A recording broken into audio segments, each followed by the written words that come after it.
सियासी दर्जा हरारत अपने उरूज पर है। आज मुस्लिम लीग नून के नाराज रहनुमाओं ने मुश्तरका प्रेस कॉन्फ्रेंस की जिसमें उन्होंने कहा कि हम मुस्लिम लीग नून का हिस्सा हैं और रहेंगे। मुश्किल पड़ने पर नवाज शरीफ बेयारो मददगार छोड़कर बाहर चले जाते हैं। नाराज रहनुमा जलील शरकपुरी ने कहा है कि मेरा नवाज शरीफ और मरियम नवाज से जाती इख्तिलाफ रहा है। जमहूरियत का हुस्न है कि इख्तिलाफ को सुना जाए और बर्दाश्त भी किया जाए। मरियम नवाज का कहना था कि आर पार हो जाएगा, मगर ना आर हुआ और ना ही पार हुआ। 31 जनवरी की डेडलाइन भी गुजर गई। अब नाज़रीन, आज नाराज मुस्लिम लीगी रहनुमाओं ने अपने कायद के हवाले से खुलकर गुस्से का इजहार किया। खुलकर यह भी कह दिया कि मुस्लिम लीग पाकिस्तान नहीं बल्कि मुस्लिम लीग नवाज शरीफ है। मुस्लिम लीग नवाज शरीफ के खानदान की रहेगी हमेशा और नवाज शरीफ रॉ का एजेंट है। मियाँ नवाज शरीफ को कभी बीमार नहीं देखा। मियाँ नवाज शरीफ को कायद मानते थे पर अब वो कायद होने के अहल नहीं है। इस पर बात करने के लिए आज प्रोग्राम में जलील शरकपुरी साहब किसी तारुफ के मोहताज नहीं और सीनियर तजियाकार नज़ीर लगारी साहब किसी तारुफ के मोहताज नहीं। आप दोनों का बहुत शुक्रिया। शरकपुरी साहब, पहले मैं आपकी तरफ आना चाहूँगी। सबसे पहले तो आपसे जानना चाहूँगी कि सेनेट इलेक्शन में आप लोगों की जो हिकमत अमली है वो क्या होगी। आप लोग तो इस वक्त अपनी पार्टी से नाराज़ हैं, तो फिर इस बार आप लोग किसका साथ देंगे? पहली बात तो ये है कि ये नाराज़ का लफ्ज़ इस्तेमाल करना कोई मुनासिब नहीं है। कोई हम नाराज़ नहीं है, इख्तलाफ है। ठीक है। और दूसरी बात ये है कि आपने एक कहा कि मियाँ नवाज शरीफ राह के एजेंट हैं। ये एक हमारे साथी ने ये ज़रूर कहा, मेरी ये ओपिनियन है, उन्होंने भी ये बात कही, मेरे हिसाब से गलती है उनकी। मियाँ साहब को हम किसी सूरत ये नहीं कह सकते। हम ये तो कह सकते हैं कि उनके बयानिए का फ़ायदा राह को पहुँच रहा है या उनके बयानिए का फ़ायदा इंडिया को पहुँच रहा है, लेकिन ये तो किसी सूरत नहीं कह सकते कि अच्छा शरकपुरी साहब, आपने कहा ये उनकी गलती, आप उससे अग्री नहीं करते, लेकिन इतनी बड़ी बड़ी गलतियों को कैसे कर सकते हैं? उन्होंने किसी बात की बिना पर ही बोला होगा ना? नहीं, ऐसा नहीं है। देखिए, वो मियाँ साहब ने जो कुछ भी कहा है वो अपने ज़ाती परेशानी के अंदर वो बातें की हैं उन्होंने। सही। और मेरा भी यही इख्तलाफ राय रहा है कि वो अपने जो उनके खिलाफ मुकदमात हैं उनकी वजह से वो प्रेशर में है, दबाव में है, और दबाव में आके वो ऐसी बातें कर रहे हैं अदलिया के ख़िलाफ़, पाक फ़ौज के ख़िलाफ़, पाकिस्तान की हुकूमत के ख़िलाफ़। तो ये अंदाज़ परेशानी में जो अख्तियार उन्होंने किया है ये ठीक नहीं है। यकीनन उनके इस बयानिए का इंडिया फ़ायदा उठा रहा है और उसको फ़ायदा है। अगर पाकिस्तानी कौम या नवाज शरीफ साहब के कहने के ऊपर पाक फ़ौज के ख़िलाफ़ हो जाए तो यकीनन फ़ौज अपना एतमाद खो बैठेगी। तो जब हमारी फ़ौज अगर एतमाद अपना खो बैठेगी तो यहाँ कल इंडिया की फ़ौज बैठी होगी। फ़ौज तो कोई ना कोई रहनी है। तो लिहाजा हमें अपनी ही फ़ौज का एहतराम करना है, और ये नहीं कि गलतियाँ फ़ौज के अंदर नहीं हो सकती। कोई जनरलों की मिस्टेक्स हो सकती हैं, लेकिन वो मिस्टेक्स ऐसी हैं कि जैसे हमारे अपने से कोई गलती हो गई उसको उछालना, बॉर्डर पार बैठ के बातें करना, फ़ौज को बदनाम करने की कोशिश करना, ये सरासर ज़्यादती है और शदीद गलती है। सही, ठीक है। लगारी साहब, आपने शरकपुरी साहब को भी सुना। अब इनके अपने रहनुमा ये कह रहे हैं, जैसे कि उन्होंने कहा कि उनकी गलती से उन्होंने कह दिया। मुझे तो समझ नहीं आती इतनी बड़ी गलती को कैसे कर सकता है, और सिर्फ अपनी डिप्रेशन में, अपनी परेशानी में कि आपने अपने कायद को कह दिया रॉ के एजेंट हैं। अच्छा खैर, चले कह दिया इन्होंने। फिर मरियम बीबी अपने वालिद के नक्शे कदम पर चल रही हैं, और अगर शहबाज शरीफ साहब पार्टी के मामला चलाते हैं लगारी साहब, तो फिर आपको क्या लगता है कि पार्टी का इतना बुरा हाल होगा या कदरे बेहतर लगती है आपको पार्टी अगर शहबाज शरीफ साहब मामला चलाएं? पहले जो आपने कहा है ना कि इतना ही बुरा हाल होता, मेरे ख्याल में बुरा हाल नहीं है। और पाकिस्तान मुस्लिम लीग अब भी एक बड़ी पार्टी के तौर पर मौजूद है और सियासी मैदान में मौजूद है। अच्छा, अब आपकी क्या हिकमत अमली है? और जो बैकडोर राब्ते के हवाले से कुछ खबरें आ रही हैं, आपसे कोई बैकडोर राब्ते भी किए जा रहे हैं क्या? आप लोगों को हुकूमत की जानिब से किसी किस्म की यकीन दहानी करवाई गई? नहीं, कोई ऐसी बात नहीं है। हुकूमत के साथ, कह लें बुज़दार साहब के साथ या इमरान खान साहब के साथ, मेरा ज़ाती एक तल्लुक़ खान साहब से काफ़ी देर से रहा है, और बुज़दार साहब से तो अब एक मिलना जुलना हुआ है, लेकिन कोई उनकी तरफ से यकीन दहानी नहीं, कोई ऐसी बात नहीं है। हाँ, हम हल्के की जब बात करते हैं तो वो मोहब्बत से लेते हैं, और हमारे हल्के के बेशुमार मसाइल उन्होंने हल किए जो अभी जिस हद तक वो कर सकते थे। तो मैं समझता हूँ कि ये हमारा हक़ है कि हम इलाके की परेशानी, इलाके की ज़रूरत उन तक पहुँचाएँ, और उनकी मेहरबानी है कि अगर वो उसको मोहब्बत से ले लें, उसको सुने और उसका हल भी कर दें। अच्छा, बुज़दार साहब से भी लोगों को बड़ी शिकायत हैं, आप देख रहे होंगे। उनके भी बड़े नाराज़ कुछ लोग हैं जो कि अब टीवी पर भी आ रहे हैं। वो कहते हैं जी बड़ी करप्शन हो रही है, और बुज़दार साहब से कहा जा रहा है कि प्लीज़ आप नोटिस लें, पंजाब में अब करप्शन बड़े पैमाने पर। आपको लगता है इन खबरों में भी कुछ सदाकत है? देखिए, करप्शन जो दफातर की हद तक है, अगर बात कही जाए कि वो उसमें तो कोई कमी नहीं आई, बल्कि सुनने में जाता है कि पहले से बढ़ गई है।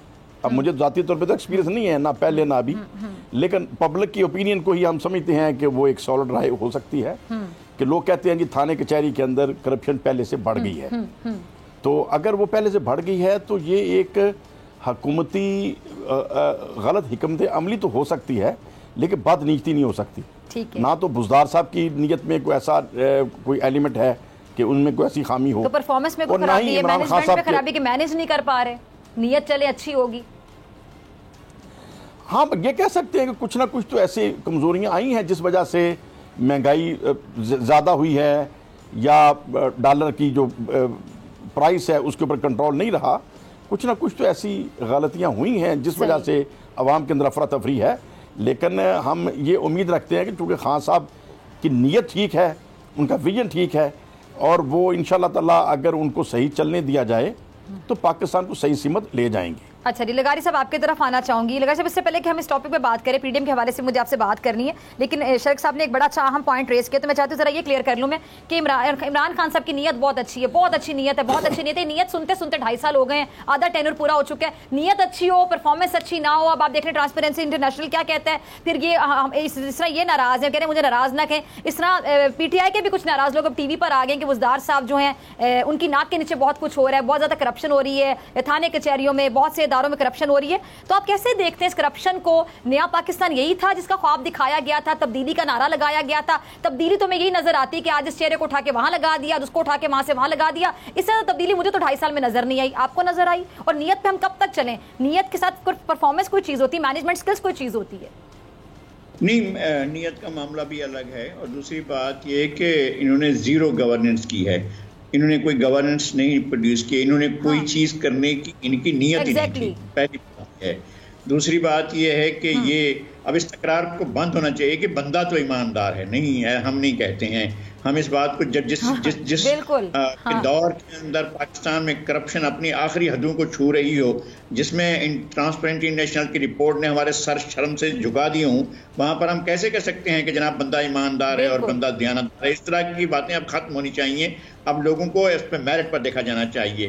इस हुकूमत ने मुल्क के आवाम के लिए, आम आदमी के लिए बेशुमार मसाइल पैदा किए हैं, और आम आदमी का जीना दो भर हो गया है, बहुत शदीद मुश्किलात का शिकार है। आम आदमी अपने वो उस गुजर बसर से भी गया गुजरा हो गया है, जिस गुजर बसर में वो माजी में अपना दिन गुजार रहा था, अपने बच्चों की पेट पाल रहा था, वो नहीं रहा। इन्होंने मकान देने थे 50 लाख, इन्होंने हजारों बल्कि लाखों घर गिरा दिए। घर भी वो जो 1 मरले 2 मरले पर बने हुए थे। इन्होंने लोगों को रोजगार देना था, इन्होंने लोगों से रोजगार छीन लिया। इन्होंने माफिया को कंट्रोल करना था, इन्होंने माफिया की परवरिश की, उनको गोद में बिठाया, उनको अपने पहलू में बिठाया, और उनके साथ बैठे हुए जो लोग चीनी माफिया, पेट्रोल माफिया, आटा माफिया के लोग हैं, वो इनके पहलू में इनके साथ बैठे हुए हैं और इनके अहम तरीन इजलासों में शरीक होते हैं। तो हम कैसे कह सकते हैं कि जनाब इनकी बंदे की नीयत तो ठीक है यार, और बंदा तो ईमानदार है, तो हम ऐसे कैसे कह दें जब ये सूरत है? नीयत पे मुल्क चलता रहेगा। अच्छा, मैं शरकपुरी सब कुछ ऐड करना चाह रहे हैं। मैं अगर अर्ज करूं, अगर मैं लगारी साहब की बात को 100% दुरुस्त भी समझूं, तो फिर इसका हल क्या है? मतलब क्या हम किसी छड़ी वाले को कहें कि वो खान साहब को पकड़ के बाहर निकाल दे, या अदम एतमाद किया जाए? और अगर अदम एतमाद किया जाए तो ज़ाहिर है वो जी, तो देखिए उसका मैं जो समझता हूँ एक जमहूरी कारकुन के नाते, कि जब अक्सरियत उनको मिल गई है तो हमारा ये नारा है कि वोट को इज्जत दो। हमें उन्हें इज्जत देनी चाहिए, उन्हें मशवरा भी देना चाहिए, गलतियों की निशानदेही भी करनी चाहिए, और उन्हें सुकून से काम करने दें, उनको कोई बहाना ना मिले। 5 साल तो उनके पास हैं, वो 5 साल के अंदर अगर उनको यही बहाना मिलेगा कि आप तो जुलूस निकालते रहे, मैं काम नहीं कर सका, तो एक स्पेस बनेगी। और अगर वो 5 साल में रिजल्ट अच्छा दे देते हैं तो वेरी गुड, और अगर अच्छा रिजल्ट नहीं देंगे तो कौम खुद ही उन्हें फारिग कर देगी। यानी इसके अलावा कोई हल है नहीं। या तो अदम एतमाद है, और अगर अपोजिशन अदम एतमाद करने की पोजीशन में है तो बिल्कुल मियां नवाज शरीफ साहब, जरदारी साहब फैसला करें, और अगर नहीं कर सकते तो फिर उन्हें काम करने दें, उनको ये बहाना ना दें 5 साल के बाद कभी आपने तो मेरी सड़कें ब्लॉक रखी। ठीक है। अच्छा, लगारी साहब के साथ फिर राब्ता मुनक़ता हो गया। अच्छा शरकपुर साहब, आपने प्रेस कॉन्फ्रेंस में आप लोगों ने ये भी कहा है कि जो सरबरा पीडीएम है फजलुर रहमान साहब अगर सेनेट के रुकन बन जाएं तो सब हलाल हो जाएगा। क्या क्या हलाल हो जाएगा, कुछ जरा बताइएगा। देखिए, फजलुर रहमान साहब शुरू से जो शोर डाल रहे हैं कि ये असम्बलियां गलत हैं और इनसे इस्तीफा देते हैं, वो इसलिए कह रहे हैं कि वो असम्बलियों के अंदर नहीं है। अभी सेनेट के इलेक्शन हो रहे हैं तो सभी वो फिर इलेक्शन लड़ने का इरादा भी कर रहे हैं, और इसी नाजायज असम्बलियों से वोट लेना चाह रहे हैं, और अगर वो कामयाब हो जाएंगे तो सुकून से बैठ जाएंगे। और अगर वो सेनेट के अंदर ना जा सके तो फिर यही शोर शराबा करेंगे। तो ये तो एक अमली तौर पे नज़र आ रहा है ना, उससे मैंने अपना एक तबसरा किया है। अदरवाइज़ मौलाना फजल रहमान साहब का जो एटीट्यूड है, मैं तो उसे फेवर नहीं करता। मैं नहीं समझता कि वो हुब्बुल वतनी के अंदर कोई बात कर रहे हैं या उनका स्टाइल कुछ जो अच्छा, नून लीग को जो सपोर्ट नहीं किया आवाम ने, जैसा कि हर जलसे से पहले, हर जुलूस से पहले, हर जगह जाने से पहले, हर जगह प्राउड डालने से पहले मरियम साहबा कहती थी बड़े कॉन्फिडेंस के, तब आर हो जाएगा, पार हो जाएगा, आज ये हो जाएगा, तारीख रकम हो जाएगी, कल ही जैसे पता नहीं पीटीआई की गवर्नमेंट रिजाइन कर देगी। तो आपको क्या लगता है कि आवाम जितनी उनके साथ थी, जितनी तादाद थी, जमे गफीर तो हम उसको नहीं कह सकते, ये लोग जमे गफीर कहते रहे, कैमरे की आंख कुछ और दिखाती रही, तो आपको कैसे लगता है कि ये जो मरियम नवाज साहिबा जो आवाम का समंदर उमड़ आएगा ऐसे दावे करती रही, लेकिन आवाम ने झंडी दिखा दी, करवा दी, तो आपको क्या लगता है कि उसके वजह मरियम नवाज के वालिद का बयानिया बना? देखें, मौजूदा हुकूमत के जो मसाइल हैं, जैसे महंगाई है या और चीज़ें हैं, जैसे जहारी साहब जो निशानदेही कर रहे थे, वो चीज़ें पब्लिक के अंदर परेशानी का बायस तो हैं, ठीक है, लेकिन जो मुस्लिम लीग नून और पीपल्स पार्टी और फजल रहमान साहब का जो बयानिया है, वो भी सबको नज़र आ रहा है कि ज़ाती केसेस की वजह से है, हुब्बुल वतनी में नहीं है। वो एक ज़ाती मसाइल हैं जिसकी वजह से वो लोगों को इस्तेमाल करना चाह रहे हैं और लोग इस्तेमाल नहीं हुए। ठीक है जी, ठीक है। लगारी साहब, आपसे जानना चाहूंगे, आप मेरे साथ मौजूद हैं, कि अब आपको क्या लगता है पीडीएम इत्तेहाद बाकी रहेगा? क्या मुस्तकबिल दिखाई देता है आपको पीडीएम जो बड़े दावे करके बनी और आगे जो चाह रहे हैं वो आपको नजर आता है मुस्तकबिल करीब में? मसला ये है कि अगर पीडीएम ना भी हो तब भी क्या हमें क्या उम्मीद क्या रखनी चाहिए? क्या हम इस हुकूमत से जो 2.5 साल तक अब आकर कह रही है कि हम तजर्बाकार थे, हमारा तो कोई तजर्बा ही नहीं था, हमें तो पहले सीखना चाहिए था, पहले 2.5 साल तो हमें ब्रीफिंग लेनी चाहिए थी, फिर पहले लोगों को माहिरीन को तैयार किया जाता जो इनको ब्रीफिंग देते, फिर इनके बाद इनके एक्शन का इंतज़ार करते, फिर ये एक्शन करते। भाई असल में वो बता ये रहे हैं कि हम नाअहल थे, हमारे पास अहलियत नहीं थी, हमारे पास सलाहियत नहीं थी, हमारे पास जिनके पास सलाहियत कार ना हो आप उनसे क्या तवक्कुआत रख सकते हैं? और फिर एक ये बहुत मामूली चीज़ है। आपकी बात काट रही हूँ, वक्त की कमी है, मैं कुछ ऐड करना चाहती हूँ, मुझे आपका तजिया चाहिए इस पे, प्लीज जरा मेरी रहनुमाई कीजिए। कि शरीफपुरी साहब ने अब से कुछ देर पहले कहा था कि अगर इनको चलने दिया जाए तो इमरान खान साहब की हुकूमत चलती रहे, परफॉर्म भी करेगी, चलने दिया जाए, ये बात मुझे समझ नहीं आती, कौन चलने नहीं देगा इनको? मतलब इतने अच्छे तरीके से लोग चल रहे हैं, परफॉर्म ही ना कर सकें आप कुछ, तो क्या चलने दिया जाए, क्या चलने दिया जाए, जरा समझा दें।